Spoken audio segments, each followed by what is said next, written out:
à tous, à tous nos fans, à tous nos supporters. Je vous remercie de vous être prêté au jeu des questions au président du FC Nouadhibou. C'est un grand honneur pour moi de vous répondre aujourd'hui. Nous sommes très fiers de vous compter parmi nos 60 000 et quelques followers sur nos réseaux sociaux. Et nous espérons être à la hauteur de vos attentes. Et n'hésitez pas à interagir à chaque fois avec le club, de nous envoyer des idées, de nous envoyer des expériences, des choses que vous avez vues dans d'autres clubs. Nous sommes là pour apprendre. Et chacun de nous, chacun de vous peut apporter quelque chose au club. Même si c'est moi qui le dirige, c'est un club qui appartient à tous les supporters.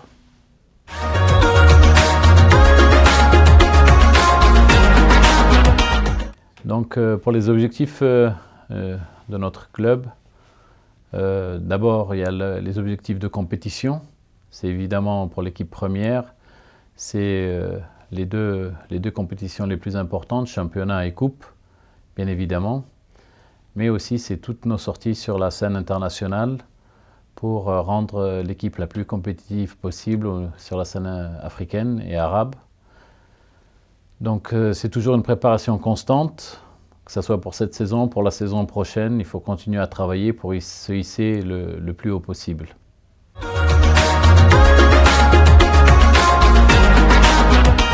Bon, moi je donne toujours comme instruction ou recommandation à mon staff, à mes joueurs, de prendre match après match. Et notre premier match, à nous tous les Mauritaniens, c'est l'élection d'Ahmed à la tête de la CAF, Inch'Allah, le 12 mars. Je pense que la question de la fédération, que ce soit avec moi ou avec quelqu'un d'autre, ça viendra bien après, mais le premier match, c'est de gagner l'élection de la CAF.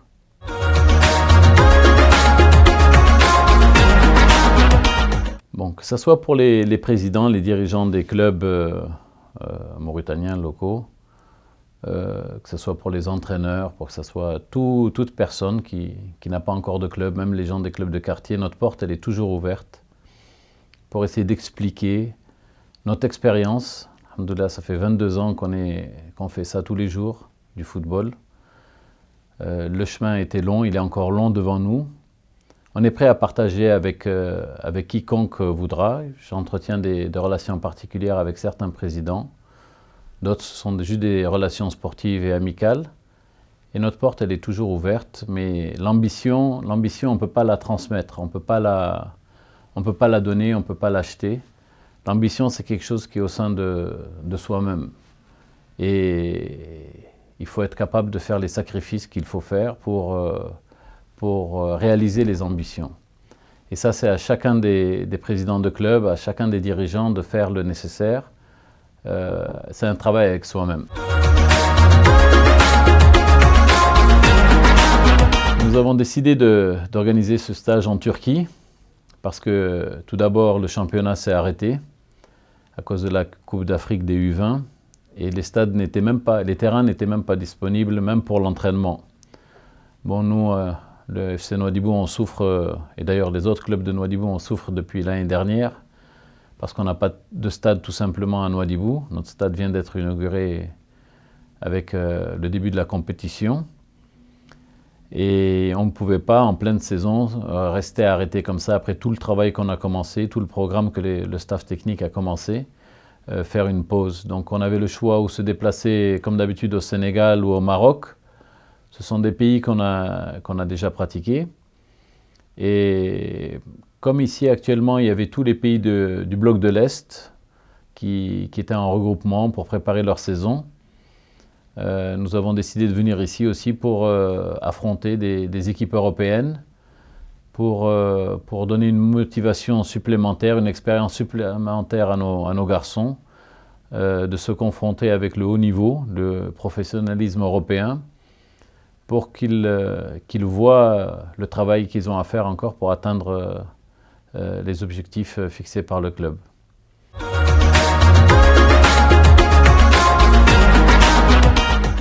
Bon, construire un stade, ça coûte énormément d'argent.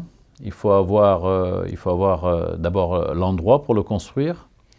C'est d'habitude plutôt le travail et la charge de l'État.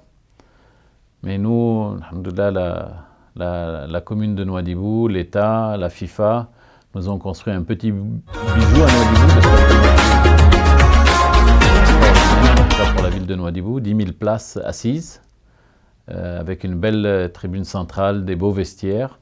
Je pense qu'on aura un outil de travail qu'on pourra bien rentabiliser à Nouadhibou. Nous avions déjà investi dans la pelouse, le terrain de l'académie, que nous avons placé il y a quelques années au niveau du stade de la ville de Nouadhibou. D'ailleurs, cette pelouse a servi d'entraînement pour les équipes de la Coupe d'Afrique. Donc, c'est une question de moyens, tout simplement.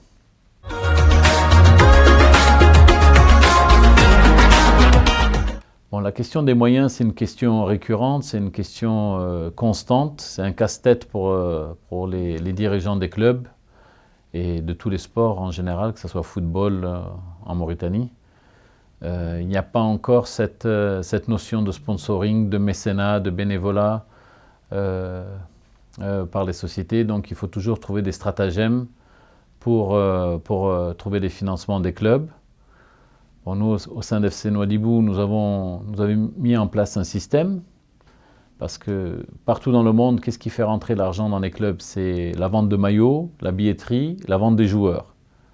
Donc nous, en Mauritanie, on ne va pas inventer un système différent, hein. On doit aller vers ce qui se passe dans le monde. Donc billetterie, on attendait le stade vient d'être ouvert.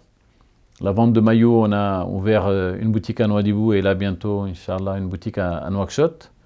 Et la vente des joueurs, petit à petit, il faut préparer les joueurs pour pouvoir les vendre. Le monde du football, le monde en général est très grand. Beaucoup de joueurs, beaucoup de pays produisent des joueurs chaque année. Et il faut qu'on augmente la qualité du joueur mauritanien pour pouvoir vraiment rentabiliser les clubs. Il y a quelques années, c'était 0. Maintenant, on fait des petits transferts. Certains joueurs partent, même s'il n'y a pas des transferts pour les clubs, ils partent vers des pays arabes avec des petits budgets. Nous, l'année dernière, nous avons joué la Coupe arabe, la Coupe d'Afrique. On s'est qualifié pour les poules, donc on a reçu de l'argent de la CAF. Vous recevez des financements que quand vous rentrez dans les poules, malheureusement. Il faudrait peut-être que la CAF pense à aider les clubs dès les premiers matchs, mais on est toujours en train d'innover au sein du club pour trouver des sources de financement.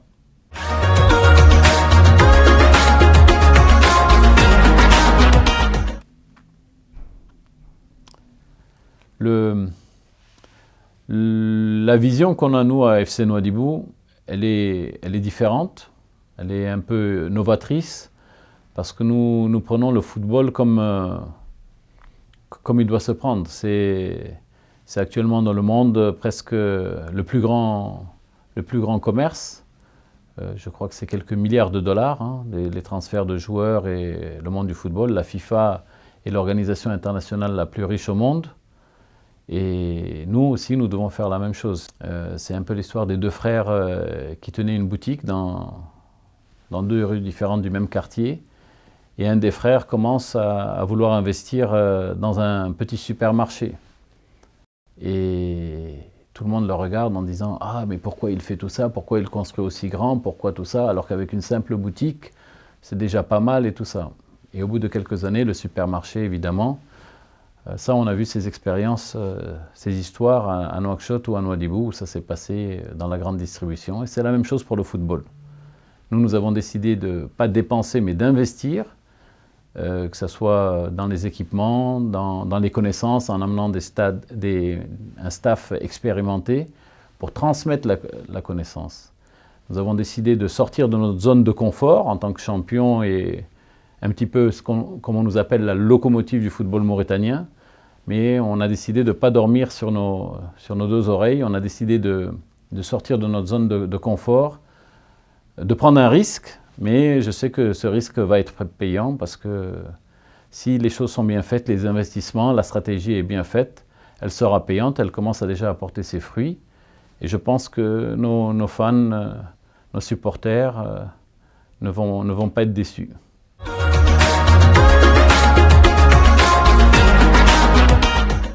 On recrute des joueurs de partout en Mauritanie, évidemment en priorité, parce que tout simplement FC Nouadhibou est en train de dépasser la ville de Nouadhibou. Je pense que vous serez d'accord avec moi que nos fans sont partout en Mauritanie. Nouadhibou est maintenant un club mauritanien. Ce n'est pas le club de la capitale économique, c'est devenu un club mauritanien au niveau national. Et on est très fiers d'avoir des grands supporters à Nouakchott, à Rosso, à Kaïdi, à Zouerat, un peu partout dans la Mauritanie. On est très fiers d'avoir des supporters au Maroc, en Algérie, qui nous écrivent, même au-delà des frontières, même au Congo. Chaque fois que je reçois des messages de fans qui nous écrivent « Je suis supporter de votre équipe », même certains Européens qui, par coïncidence, ont croisé notre route. Nous sommes très fiers de cela. On s'ouvre à l'international, comme c'est le cas de beaucoup d'autres clubs majeurs en Afrique. Notre académie, elle a été créée presque immédiatement. FC Nouadhibou est créé en 1999. En 2000, nous avons créé très rapidement une école de football qui a donné quelques très bons joueurs de l'équipe A d'FC Nouadhibou, même de l'équipe nationale, qui sont encore aujourd'hui en équipe nationale. Mais ce n'est pas parce qu'on sort de l'académie d'FC Nouadhibou qu'on a une priorité absolue pour entrer dans l'équipe A. Le football, il est fait de concurrence. Sans concurrence, ce n'est pas possible pour le meilleur joueur d'être encore le plus performant possible. Il faut à chaque fois augmenter le niveau de la concurrence. Donc à un moment donné, Nouadhibou est devenu trop petit. On est parti sur l'ensemble du pays et même dans la sous-région, on va dire sur le continent africain, pour essayer de drainer, d'augmenter la qualité de l'effectif pour que les joueurs de l'académie qui sont performants rentrent dans l'équipe A et le maximum de performance pour entrer dans l'équipe nationale. C'est un peu un processus, c'est pas nous qui l'avons inventé, c'est ce qui se passe partout dans le monde. Vous prenez un des clubs qui a une académie la plus florissante, c'est le Real Madrid. Il n'y a pas beaucoup de joueurs qui rentrent dans l'équipe A de Real Madrid, mais tous les joueurs de première division espagnole ont des joueurs du Real Madrid. Et c'est ce qui se passe actuellement. On a beaucoup de joueurs, on est très fiers de voir nos joueurs dans d'autres équipes qui vont évoluer, qui viennent enrichir le championnat, mais ils n'ont pas de passe-droit. Et c'est à nous, les dirigeants et au staff technique, de monter au maximum le niveau d'entrée dans l'équipe A afin que le joueur soit le plus performant possible.